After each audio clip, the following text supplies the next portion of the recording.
Bluebird Territory, presented by Miller Lite. We are back, gentlemen. We got a presenting sponsor off the top. We're making big moves. I'm Mitch Bannon from The Athletic, brought to you as always with Kevin Pillar and Ricky Romero. Guys, before we take flight, we're going to hit on the WBC today. We're going to hit on some of the mailbag questions. Something came across my feed as I was watching one of the J Spring games a couple days ago. It was RJ Schreck laying out for the last out of a game. And then below that, Justin Turner responded to the highlight of the video with "You're welcome." If you don't remember, he was traded for RJ Schreck a couple deadlines ago. I thought that was just like pretty funny that a guy who's been in the league as long as Turner and has like done as much and has moved teams that many times is still kind of keeping tabs on like the guys he was traded for. Is that common? Like, Ricky, I know you haven't been traded, but do you know from your teammates, do guys like keep track of the prospects they were traded for? I think when you make plays like that, it obviously makes it even more fun to follow. Justin Turner, he was my college baseball or college roommate at Cal State Fullerton. So him and I had a really good relationship there. And knowing him, he's a baseball guy. He's a guy that just is probably knows every single big leaguer he's ever played with and everything that's going on right now. I honestly, I mean, I know he's not signed right now, and I can see him one day managing in the big leagues or being some type of coach in the big leagues. So it doesn't surprise me that he would know who he was traded for. And I feel like, yeah, I mean, when guys are making plays like that, when you're traded for top prospects or a big name, I'm sure whenever you hear the name, you're gonna see messages like this. Yeah, I Kevin, mean, go ahead. at first I didn't. At first, it didn't make sense. I was like, "You're welcome." I thought maybe in like the off season he hit with them or something, and maybe it was a guy he took under his wing. And then as it kind of came out, obviously they were traded for each other. But someone who was traded twice in his career, I wouldn't say that I kept up with their careers, in their entirety. But I think at some point you want to feel like your value had some value on the other side, and you're kind of judged on what that kind of return is like. How valuable am I as a player?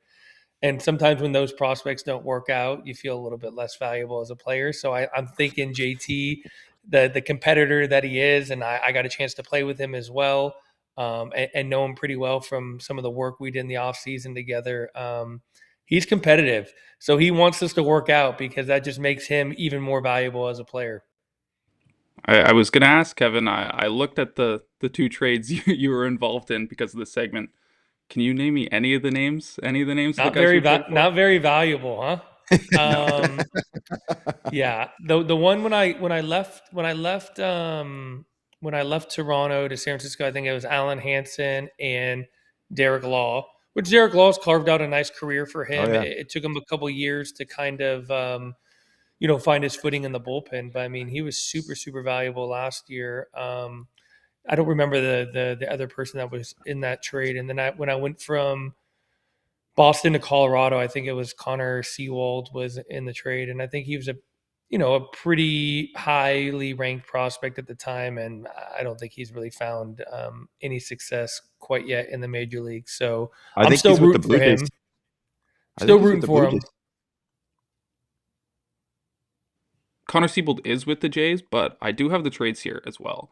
And I think it's Jacob Wallace, it looks like, was the player to be named later, going back to Boston from the Rockies, or from the Rockies to Boston. And he actually put together a pretty good year in AAA last year, Kevin. So you got to be a Jacob Wallace fan responding to all Oh, come on, his Jacob. highlights this year. He's got a shot. Come He's on, like Jacob. a low fours ERA, a lot of strikeouts in AAA. Omaha, I think, with the Royals now. So if he gets up this year, puts together a couple good starts, that's good for the Kevin Pillar fans out there.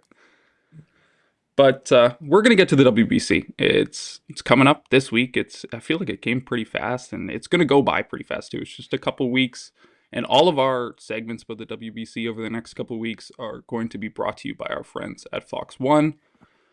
From WBC through to the World Series, to get the World Cup, NASCAR, IndyCar, with Fox One, you get it all.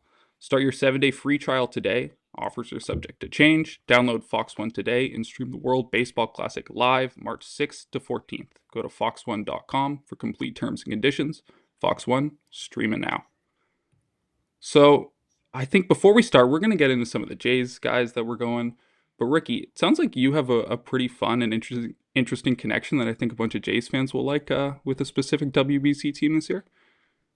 Yeah, it's pretty special, and it's more special for my 10-year-old son, who finally I let him play a little bit of fall travel ball. And it was a local team here in Hermosa Beach, or in the South Bay area, the Inferno Baseball Club. And when I first heard about it, obviously as a parent, you're kind of a little bit hesitant. Baseball, youth sports, and all that stuff gets crazy when you enter the travel ball world. And this guy reached out to me. He'd given Sebastian, my oldest, a baseball lesson, and his name is Dante Bichette Jr., Bo's brother. And he gave him a hitting lesson. He gave him another one, and we kind of hit it off from there. And he goes, "Hey, man, I'm putting this travel youth baseball team together, and I want your son to be a part of it." Well, come to find out, as we start talking and stuff, he goes, "Yeah, just so you know, in late February, I'm leaving for Brazil." And I was like, "What's going on?" And he goes, "I helped Brazil qualify for the World Baseball Classic." And I was like, "What?" So my son got a huge kick out of it. He's so excited to watch the Baseball Classic, not only because of all the stars that it brings, but I think it has a special meaning that his travel ball coach is playing in the Baseball Classic, and he's going to be in the same pool as Team USA, Mexico. So we're going to get to see them a lot, and hopefully he's able to watch some of the games. And I think for all those kids that are part of that program, it's really, really special that their coach is actually playing in it. He's been posting some stuff. They were in Brazil in camp, which is weird because Brazil is obviously known as a soccer country. So the fact that he helped them qualify, and just seeing him work out with the kids and take ground balls, take batting practice, and all that stuff has been really fun because he's managing the teams and having to get ready for this baseball classic is pretty cool to watch. And we're rooting for Dante, such a great kid, and he's shared his ups and downs in the baseball world and stuff that it's gone on through his career. I mean, he was a top prospect at one point, didn't get to the big leagues, but the his approach in the youth baseball program has been so awesome to follow. I've learned a lot from just watching him as a coach, and yeah, we're looking forward to it. So we're low key. My son's obviously, he's like, "Can I get a Team Brazil hat?" And or yeah, Team Brazil hat. So he's a little pumped, and we can't wait to have Dante back after this baseball classic, and so he can share some stories with the guys. You're gonna have to balance the Team USA, the Team Canada, the Team Brazil. It's gonna be some fractured Well, allegiances in your household.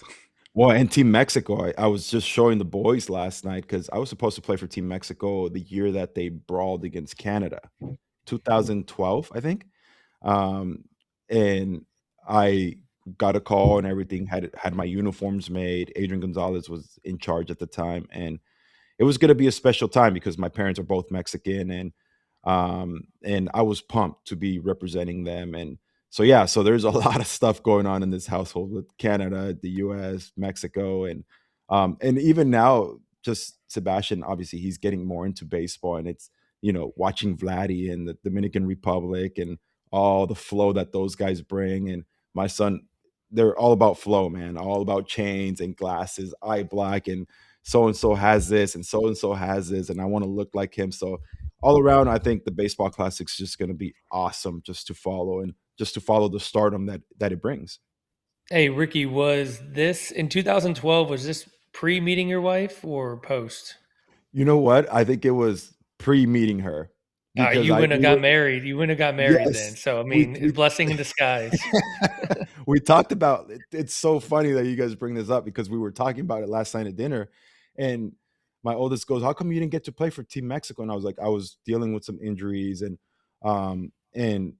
coming back off a tough year." It was 2013, I believe, the spring of 2013, if I'm not mistaken. I was coming off that tough 2012, and then I said, "Well, if I would have gone and played for Mexico, I don't think I would have ever met your mom, and we wouldn't be here right now." So yeah, it was a blessing in disguise, I guess. But it would have been fun. I showed them the jerseys that they made for me yesterday, and they were just like, "Whoa, this is so cool." Again, it would have been really cool just to be part of that baseball classic. I think anybody that is following that tournament, any baseball player that's following that tournament has that dream of, and probably digs deep into the archives to see if their parents have some kind of citizenship somewhere else so that they can go out and play for that country.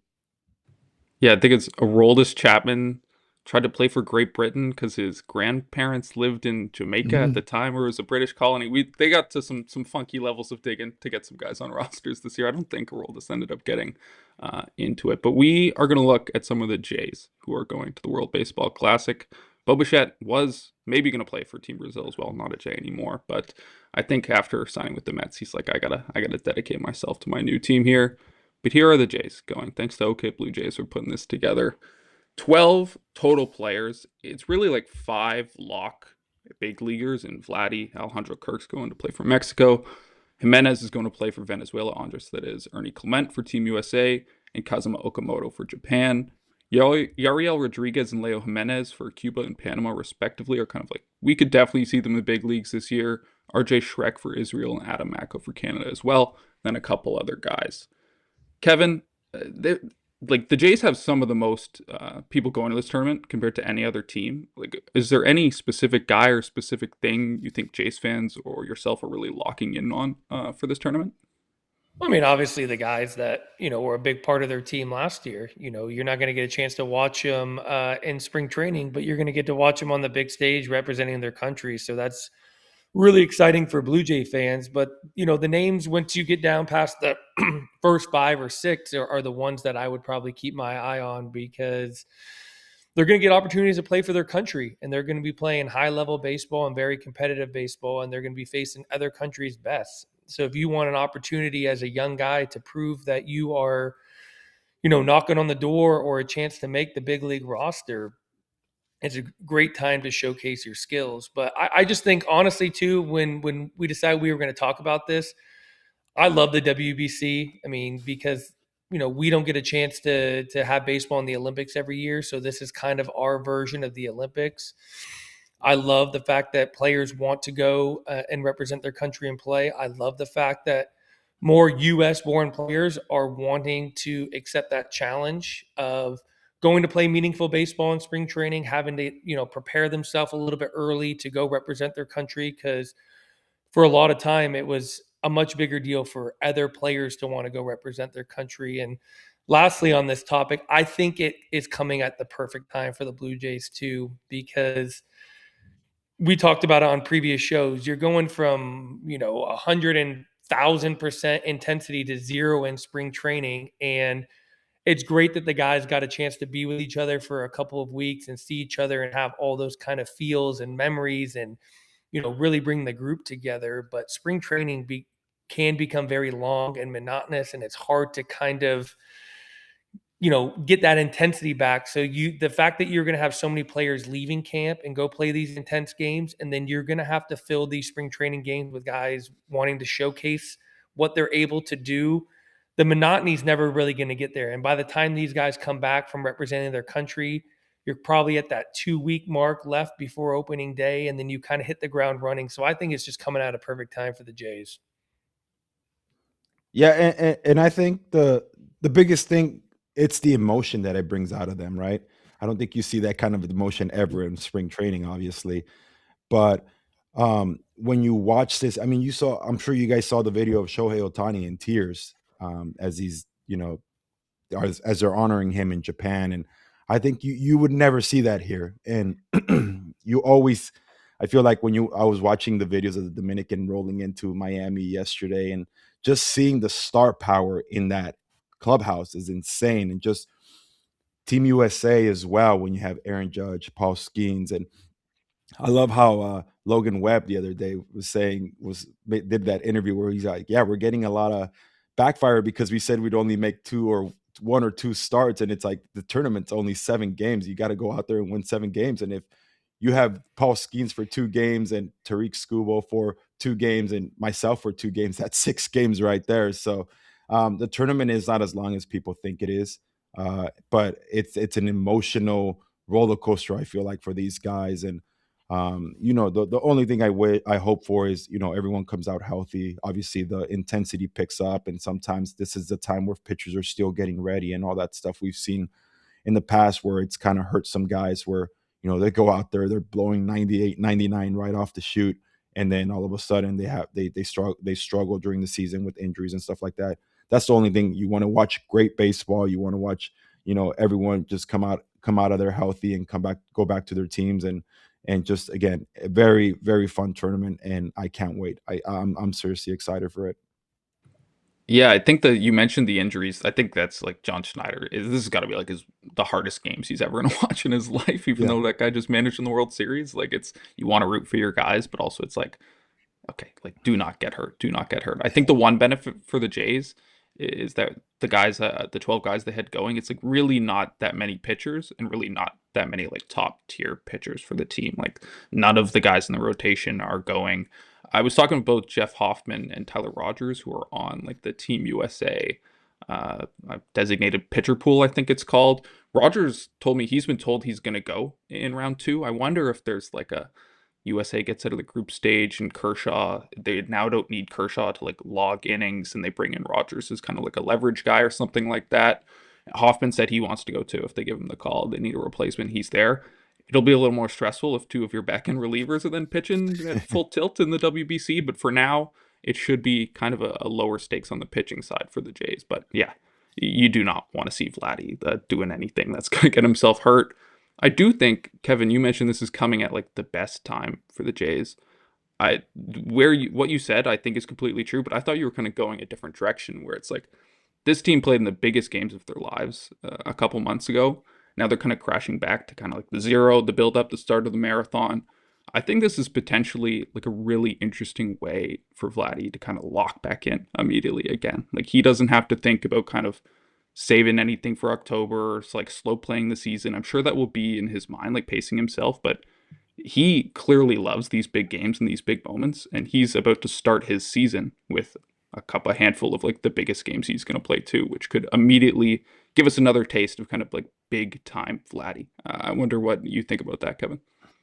No, I mean that's a great point. I didn't really even factor that in. That for an individual guy, I mean, I kind of talked about this whole collective approach for the team, but for a guy like Vladdy, yeah, I mean, spring training can be very monotonous. It could be like, hey, let's get our timing, let's just make sure my swing's right. There's a ton of tinkering, and some of that stuff can be really good, but the fact that Vladdy knew he was, committed to play for his country and he knew he probably had to get ready earlier, he just gets to go play. And I think that's when Vladdy's at his best, is when he's just competing and he's playing and he's just focused on trying to help his team win games. And this can really, really do something special for what he was able to do last year in the postseason, to really just pick up where he left off, take it to represent his country.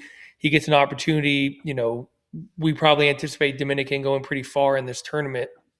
So he's going to be away for, majority of the time during this tournament. And then he gets maybe a week or two to come back into camp and maybe exhale a little bit. Whether there was things that were working or things that weren't working, you get a chance to kind of tinker and fine tune, but there's not this 6-week period of kind of tinkering and doing stuff. The fact that he gets to go compete right away is probably a blessing in disguise. Yeah, a couple of the other guys I'm watching, Okamoto at third base and like Okamoto against big league pitchers. That's like a no-brainer for every Jays fan to watch. I don't know what time the group stage Japan games are going to be at, but might be setting some funky alarm clocks or watching highlights for those ones. Although also a healthy Andres Jimenez. Like he told me his ankle injury that he got last year didn't like really fully go away until like December or January. And so he looked like pretty good at shortstop in the playoffs to me. So I'm curious what a healthy Andres Jimenez both at the plate and in the field looks like. We'll have a lot more time to dive into the WBC, but we are going to be back answering some of your mailbag questions after a quick word from one of our sponsors. Ricky, how many baseball games do you think you're going to watch this year? At least 162, hopefully more. Okay, well, can I recommend picking up some Miller Lights then? If you're having some friends over for the game, it's the official beer of MLB in Canada. It's got great taste and 90 calories. Why not grab some Miller Lite today? because game time is Miller time. Must be legal drinking age. Celebrate responsibly. All right. We promised you guys questions a couple episodes ago. Max Scherzer signed. A bunch of stuff happened. We're getting to the questions now. The easiest way to get your question answered, subscribe to us on YouTube, drop a comment on any video. We take a look through those all the time, and I just screenshot the questions, save them for a future episode. You can also respond to our social media posts, our tweets, if we're calling out for questions as well. But subscribing on YouTube, which does help us out, is the best way, and commenting to get your question answered. Fellas, we're going to start with question 1 here. This one comes from Paul, or OG Ghetto, whatever you want to refer to him as. It's a long one, but I think the gist of the question, we kind of hit on the first half earlier. It's what are your goals and expectations in spring training? But I think the interesting aspect of this question is, what did you guys want to hear from your manager and the organization most when you kind of came into a spring training? Ricky, we'll start with you. Yeah, I think when you're an established pitcher, obviously once you have a couple years and stuff like that, I think the biggest thing is when they say, "Hey, take your time. You got a spot in the rotation. Just come in, work on the stuff that you have to work on." And that when you hear those words, it put me at ease, but it really didn't, because I always felt like I wanted to be playing for a job. Like I never wanted to get complacent or anything like that. So regardless of the numbers I had put the year before, it was like I still got to go out there and prove something. So I always came in with that mentality. And it's honestly just watching guys like Roy Halladay work, right? My rookie year, it was like just seeing the intensity that he brought in from the minute he stepped into that clubhouse to the minute he left. It was just work, work, work, and I gotta be ready for anything that's thrown at me this season.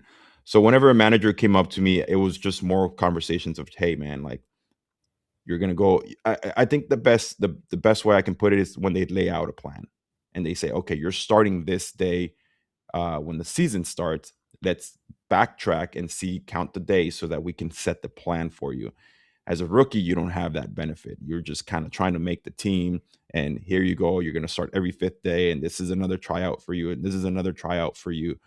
Once you establish yourself and you have a plan, you know when to get ready, how to get ready. And I think having that plan as a pitcher, especially as a starting pitcher, it was just a breath of fresh air. And I think I always appreciated that. And the veteran guys, the guys that have been there before, I can't speak for hitters because they're different. They're hitting every single day. We're not throwing bullpens every single day. We're working on playing catch and getting whatever flat ground we can get in, and then we get in bullpen maybe twice a week, and then you get in games. So I think the biggest thing is having a plan. Whenever a manager had a plan for me or a pitching coach, and you just knew what you needed to do to get ready and for what game you were going to be pitching during the season, that was the best. And yeah, I mean, as far as expectations, obviously, as a player, you have every single high expectation you can have of yourself. So the biggest thing, again, just getting ready, fine tuning pitches. And if you were working on certain pitches, hey, throw it in the bullpen. Let's go work on it in a game. If it doesn't work out for you, you're fine. Your job's not at stake. So that was always cool. And again, just very easy when you heard that from a manager. Yeah, I mean, I agree pretty much everything Ricky said. I never lost sight of the fact that I wanted to come in and feel like I was, competing. You never lose that. We're competitors at the end of the day, but when you do have a track record and you do establish a job on the team, and that is communicated through the front office and the manager with you, the biggest difference is you can just focus on the process a little bit more and you don't get caught up in the results. For me, once I got established, I was able to turn my competitive side into my process, but there was always a point in spring training where I was like, okay, screw this process. I got to start getting some hits because I want to start feeling good too, but that process, that area of result driven kind of success got pushed a little bit later into spring training, where when you're coming in and fighting for a job, you're like, man, I need to get some hits. That's the only way I can impress people. So once I got established, I could probably go midway through spring training without feeling like, oh man, I'm never going to get a hit again and lose sleep over it. I could really just trust the process, go out, trust things that I was doing on the backfields or in the cage or in the video room with my hitting coaches and be like, okay, let's implement those in the games. Who cares if I go 0 for 4? We're working on trying to build a foundation. We're trying to work on building a swing. Yes, it's nice to get results, but there was always a certain point, maybe with like 2 weeks left. It was like, okay, screw mechanics. I got to go compete because that's ultimately what I was like as a player. I didn't think about mechanics. I just was a competitor. So I needed that kind of 2 week ramp up to go into the season being like, okay, I'm ready to go. I watched two of the best guys, two of the best, in Roy Halladay get lit up in spring training in the backfields, and I was always like, man, like I could not sleep with myself if that happened to me, and it happened every single time, and he never lost track of what he was working on. Like, it was like he wasn't result oriented. I think obviously he was comfortable under his own skin. He knew who he was. And another one, when I went to San Francisco and watched Madison Bumgarner one spring, and I was like, oh my god, this guy's just giving up home runs left and right. And then I got to talk to him in the video room one day. He goes, man, I'm trying to work on this and this and this. And that's when I realized, and I was like, all right, these guys don't get result oriented. They know who they are. They know what they got to work on, and they're okay with it. I don't know if I'd be okay. I'm like Kevin. Like, I just wanted to see results, and I wanted to be so good every time I went out there, regardless of the situation, whether it was on the backfield in a spring game. Just anytime I wanted to compete and I wanted to go out there and put results. And the one spring where I didn't give up any runs was probably my worst year. So I wish I would have gotten lit up in 2000 going into 2012, because that was obviously a pretty bad year for me. And the years prior, I feel like, you get hit around every once in a while and you're just like, all right, like whatever. And in 2012, I didn't give up a run all spring and then went into the season on a high, and baseball knocked me down pretty good that year. Yeah, the Jays, what, they're 2-6 in spring right now. This is a good PSA. Doesn't really matter. I know they won spring training last year. I know a lot of fans are like hoping that like set the table for the rest of the season. I think that these two guys can easily tell you that is not the case. It's not really correlated. There's a lot of other stuff going on. We'll hop to another question. Question 2 comes from HBFB4 in the YouTube comments. You guys rock, thank you. We know, but what they wanted to talk about is kind of like the AL East, the landscape, the matchups, and I think a good way to go about this. We'll get into more of like a full season preview, I'm sure, in the next couple of weeks. Talk about the division more. But Kevin, we'll start with you. What team in the AL East do you think the Jays should be like most afraid of this year? Ooh, afraid of. It's a great question. I mean, I love what Baltimore did. Bringing in Pete Alonso, Taylor Ward, adding some right-handed power. They also have, an arsenal of pitchers. Do they have like a pure number one? But they have, depth throughout their starting lineup. I love what the Red Sox were able to do this offseason, kind of shoring up their pitching staff too. When the Yankees get healthy and they bring back Garrett Cole, there's and Carlos Rendon, there's some challenges there too. Um, I still think they're the alpha in the division. I think the one thing that is going to be a challenge for the Blue Jays is when they put their best lineup out there, they are left-handed heavy, and there are some left-handed monster starting pitchers in their division. So that would be the one thing that I would be a little bit concerned about, unless guys like, Varsho and Barger and Jimenez show the ability to consistently hit left-handed pitching. I think the Yankees, man. I think after what happened last season, it left a very sour taste in their mouth, and we saw all the stuff that happened with Vladdy and the Yankees lose and all that stuff. I think it left a really bitter taste in their mouth, and I don't think they want that to repeat. I think they're going to be coming in hot, and like Kevin said, getting Garrett Cole back is going to be huge for that rotation. You got Carlos Rodon, um, and you got the And Max captain Fried still. Max Fried. Yeah, I mean, I think regardless, they're still the Yankees, and everyone still sees them as a super a powerhouse team out there. And I wouldn't see it any other way when you have Aaron Judge leading the way. So it's gonna be a fun little. They've created a fun little rivalry, and I'm really looking forward to those matchups throughout the season, because I think they're just that's the team that I think is just gonna be added with the Toronto Blue Jays all season long. Yeah, I think like not only the Jays left a bad taste in the Yankees mouth in the playoffs. Like the Yankees played like some of the worst baseball I saw last year in the series against the Jays. Like they kicked the ball around the yard. Basically, like the Yankees went out and fixed their defense at the trade deadline because of the way they lost to the Blue Jays. They didn't have a third baseman. They were just kicking everything around. It was bad. And so I think if there is a team, especially in those head-to-head matchups, that's going to really want it, it's the Yankees. And you guys are right. I think there's going to be an interesting point in the season where let's say the Jays are up 4 games on the Yankees, and then they get Cole and Rodon back, and it's like, okay, like it's going to be the same as last year, I think, where the Jays have a bit of a lead, the Yankees hit a soft spot in their schedule, get healthy, and then the chase is on. And it's going to be, can the Jays swat them back? Will be interesting to see. We'll have more time to dive into the rest of the division. As Kevin said, like basically every single team loaded up this year in the division. Even the Rays did like 4 3-team trades that I still don't really know. Like that's probably going to work out amazing for them because they're the Rays. But we'll talk about the whole division. We'll got another question before we got to get out of here. Question 3. Oh yeah, this is an interesting one from Jake. Well, Kevin, we'll let you hit on this. I want to know what Kevin thought of AA leaving the organization after the playoff run in 2015. Well, I don't think he left. I think he was replaced.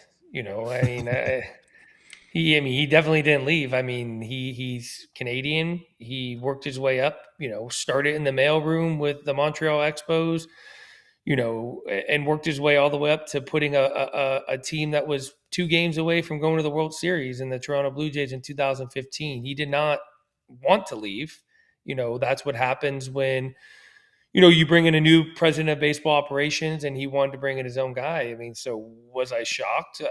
Maybe a little bit, because I felt like what we were building there was sustainable, and he was kind of the architect behind, bringing in the right type of players and getting rid of the players that didn't kind of fit what they were trying to build. But, many years later, you understand the business a little bit better, and, what Mark Shapiro, what he was thinking, and obviously it's paid off. If you would have asked me this question, 6-7 years ago, when it felt like what we were building was a sustainable thing, obviously a little bit older group of guys, and then a couple years later it's completely stripped down to nothing. You start this rebuild, but you also draft and develop really well, and now we're kind of seeing the fruit of their labor.